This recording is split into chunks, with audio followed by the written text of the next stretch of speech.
potential, because it's fine, you know, but not all ideas are created equal.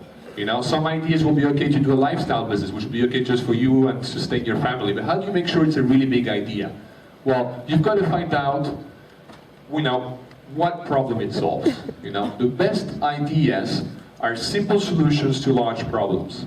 So, for example, Google, what does it solve? It solves a search online. A huge problem makes a huge company. If you look at, you know, what the iPod solved in its time, well, music, organizing your music collection, being able to carry your music collection everywhere. It solved a big problem.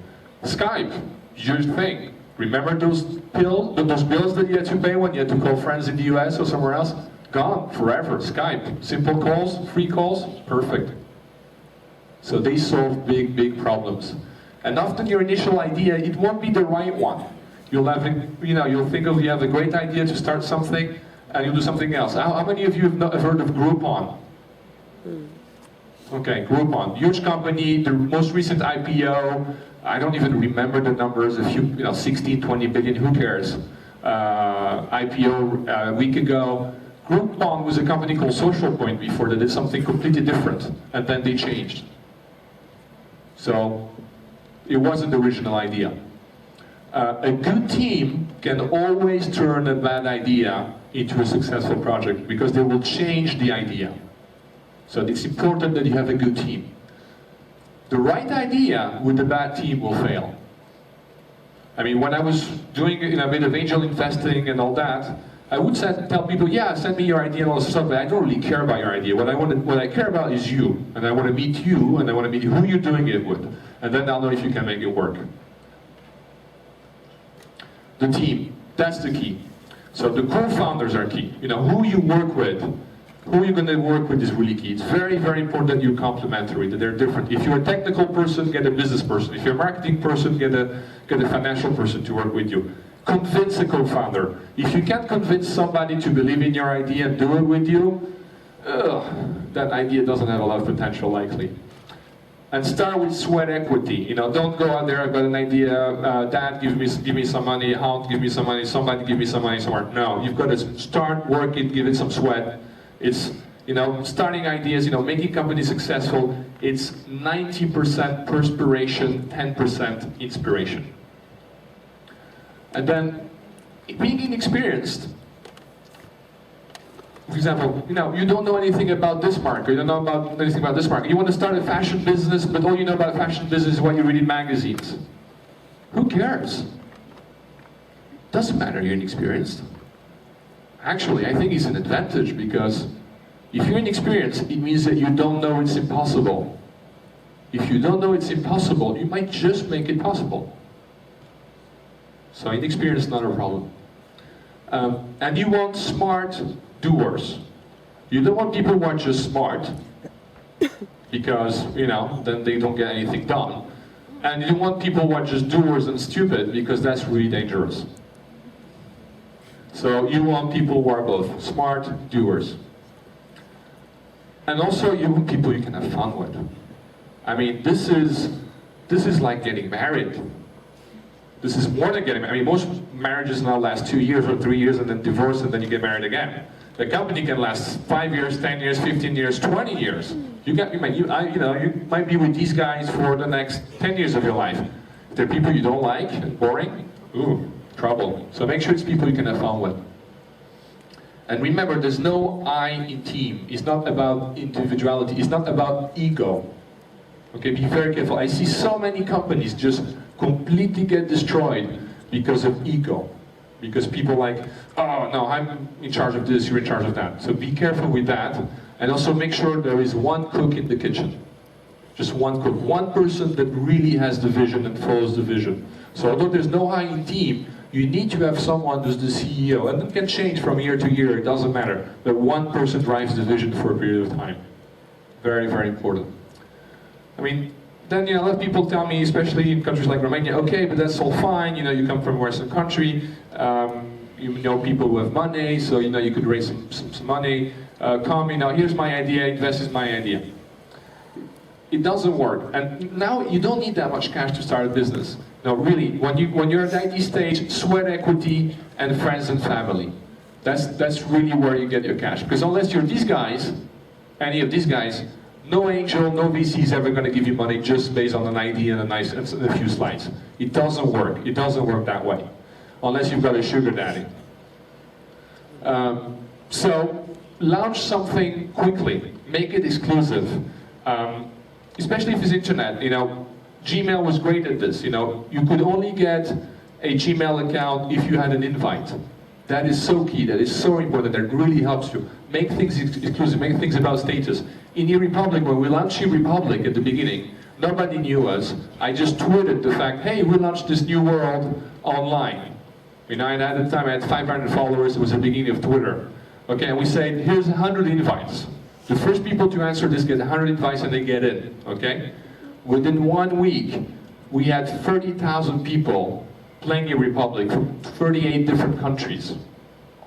From 38 different countries. And more than that, people were sending me links because people were selling invites on eBay to get into eRepublik. We were 7 people, the picture at the beginning, 7 people out of the small office in Bucharest, and people in the US were buying invites for hundreds of euros to get into something we did. That gives you an idea of the power of social media. So get feedback, iterate, validate, change your idea as you go. Don't spend dollars on marketing at the beginning until you know you've got something that people want. Then if you know you've got something people want, and that could take you a few months, it doesn't matter, then maybe you can start spending some money on marketing, not at the beginning. And learn and change and really adapt to what your customers want. And then you're ready for the public launch. One small recommendation I give to everyone, if you're really into this and you're interested more for internet businesses, there's a great episode online, a great show online, it's called Twist by Jason Calacanis. I recommend you have a look at some of the shows there because he goes much more in depth into some of the things I'm telling you today. And then a lot of things that get told all the time, especially in countries like Romania, Spain, which are not really the big internet centers of the world. People tell me, okay, that's great, but I'm here in Bucharest, I'm going to start a company, nobody knows about me, how do I get people to notice me? And I say, guys, now in Europe there's tons of startup competitions at different conferences. So go there, do a startup competition, put your product, put what you're doing in front of people, and you'll be fine. And that's at that point you can sort of potentially start doing some sales and getting some cash to develop your business. And the timing for the launch really depends on the product that you have.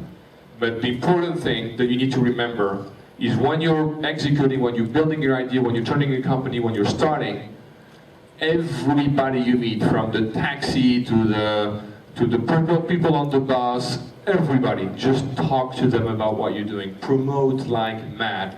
Get feedback. Get feedback. This is, for the next few years, this is your life. So you've got to talk, every chance you get, talk about what you're doing. Because you'll get feedback. Very important you do that. And look bigger than you are. Look bigger. You could be just 5 people in a garage. Look bigger. I mean, if you look at the pictures here on the right, this is at the Web, which is the biggest internet event in Europe. At the time, eRepublik was doing less sales than the bar next door. And we had this big stand in eRepublik with the screens, this is the game, this is where we are. And then people will come and say, wow, you guys are doing really well. And they'll go, yeah, we're doing quite well. I don't know how I'm going to pay people at the end of the month. We're doing quite well. So you've got to look bigger than you are. It's really, really important. Okay, that doesn't mean, start spending like crazy and buy a Mercedes and whatever. Don't do that. Be cheap. Look bigger than you are where it counts. And another thing, and this might look like a bit of a capitalist speak when I'm saying this, but it's important. Hire slowly. Be very, very careful about the people you hire at the beginning, because they're really going to define the DNA and the culture of your company. So be really careful about those. And if somebody's not doing right, this is too small a company, fire them right away. Goodbye. Not working out, goodbye. Don't wait a day, a week, out. You've got to do that. And things will go wrong. Things go wrong all the time. The whole thing about Facebook, yes, we want to connect the world, and this is my vision from the beginning, bullshit. We all had several different visions, and then you just stumble into it. You get so many things wrong. I mean, I got so many things wrong in all of my companies. So you'll get things wrong. The important thing is Do not, whatever you do not give up. Do not give up. Keep trying, keep trying. Success is made of how you react to a series of failures. Do not give up. And I mean, this is sort of, you know, if you reach this stage where you're a bit bigger, you'll see, you know, potentially venture capitalists, private equity funds come to you and say, wow, you know, you've started a nice little business, I'm interested, I'd like to invest in your company, and you start feeling important, you know, like, wow, people are throwing, you know, big numbers at me, and I've built this great thing, and all that, wow. And look at all these newspapers, these guys raised €1 million, these guys raised €2 million, they're a success. Wrong. Be very careful. This is probably one of the most dangerous moments.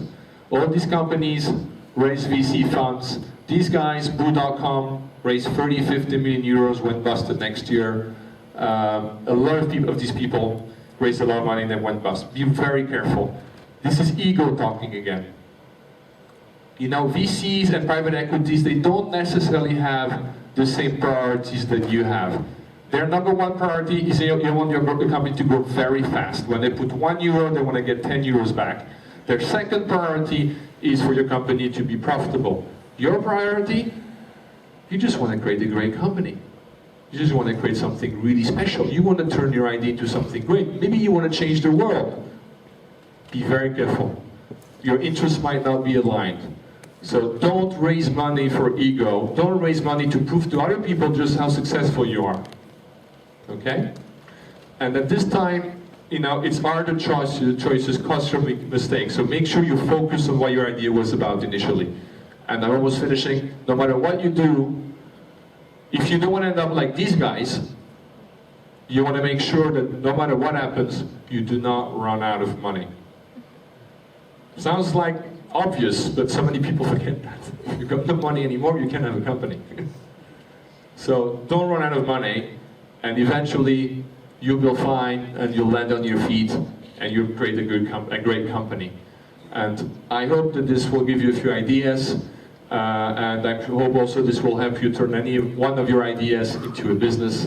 And if it doesn't, well, I've completely failed. But that's fine, because success is built on a series of failures, and I'll do it better next time. Thank you.